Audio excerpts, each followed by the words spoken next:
Finally, it's February, and it feels like we're one step closer to spring. I know it still seems like a long way away, but we're getting there. We're getting there.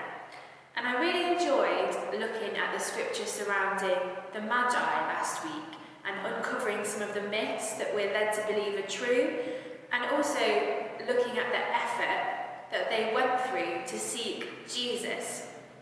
The next Jesus seeker that we're looking at this week is found in Matthew, Mark and Luke's Gospels, so all the synoptic Gospels, and it's about a woman who goes to extreme lengths to seek Jesus. Now, I don't know about you, but I think I'm rather good at self-diagnosing myself with illnesses when I don't feel very well. I believe that I know my body well enough to know when something's wrong. I do a bit of Googling and some symptom checking, and I don't go to the doctors until it's absolutely necessary for me to go to the doctors. Unfortunately, sometimes I get it wrong, which shouldn't come as a surprise to me as I don't have a medical degree. One time I told myself I was feeling fine. I had what I believed to be tonsillitis, but I was fine. And I went to London with my family for the day and ended up in hospital the next day with glandular fever. Another time, I carried on going to work with an infection, and again the next day I was in hospital and had to have surgery. So, although I still carry on as though I'm good at diagnosing myself, maybe I'm not.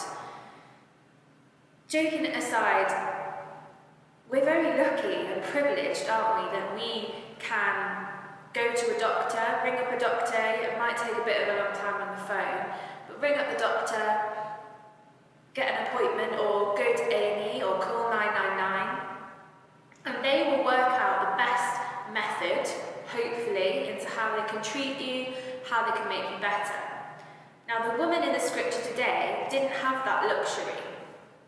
So I'm going to read from Luke's account, which is from chapter 8, verse 43 to 48, and this is from the NIV translation.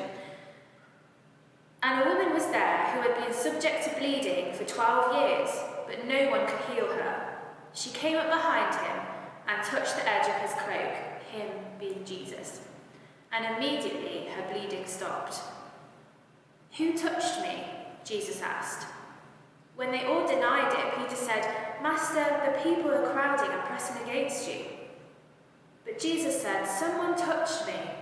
I know that power has gone out from me."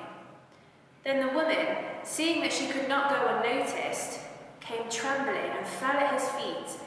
In the presence of all the people, she told why she had touched him and how she had been instantly healed. Then he said to her, "Daughter, your faith has healed you. Go in peace." 12 years of discomfort and, I'm assuming, pain alongside that, with nobody able to heal her. That makes me think that she had in fact exhausted all other options. However, she still hadn't given up. Out of her desperation, she came to Jesus that day. It's likely that because of her condition, she would have been an outcast and considered unclean. In Mark's Gospel, it says that she'd spent all the money she had. So this illness had affected her in more ways than one. She had no money left.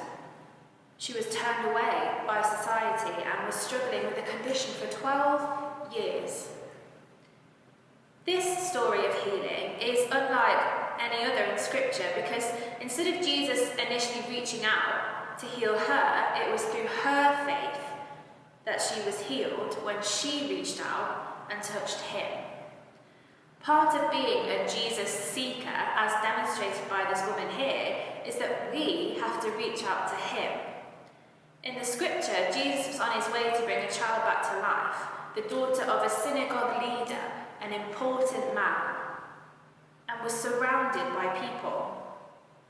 We may not have even noticed in this situation if somebody had reached out and touched our clothes, because I'm sure people were bumping into him all over the place.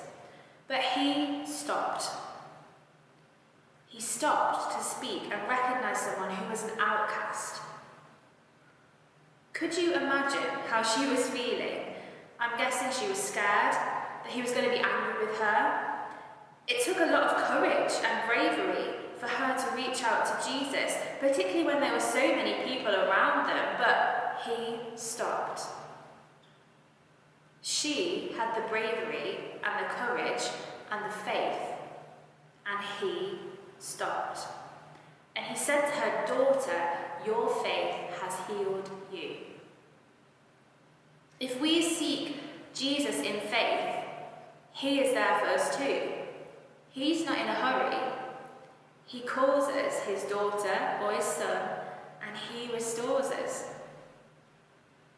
We should also recognise that there would be so many people bumping into Jesus and touching him that probably did have illnesses too. There's probably somebody that walked past that had something wrong with them. Why weren't they healed?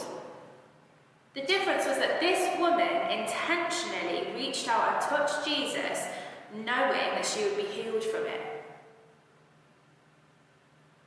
The answer comes from Jesus. She wasn't healed because she was the only one that needed healing, or because Jesus specifically chose to heal her. She was healed because of her faith. She was healed because she had the faith to reach out and touch him. Wherever we are in our journey of faith, let this be a reminder to us. If you are just exploring to know what it's like, know what it means to be a follower of Jesus, let this be a reminder to you. If you were 20 years, 30 years, 40 years into your journey of following Jesus, let this be a reminder to you. We're going to use a song today, a really simple song called "Open Our Eyes, Lord." And I believe this song encourages us to keep seeking Jesus, to keep looking and listening to Jesus and reaching out to him. May we never stop seeking Jesus. May our eyes be open, may our ears be ready to listen, may we reach out and touch him, may we seek him in faith. That's my prayer this week for all of us, myself included. I'm going to end with a really great quote that I found, and it said, "If you're not feeling God's touch upon you, reach out and touch him."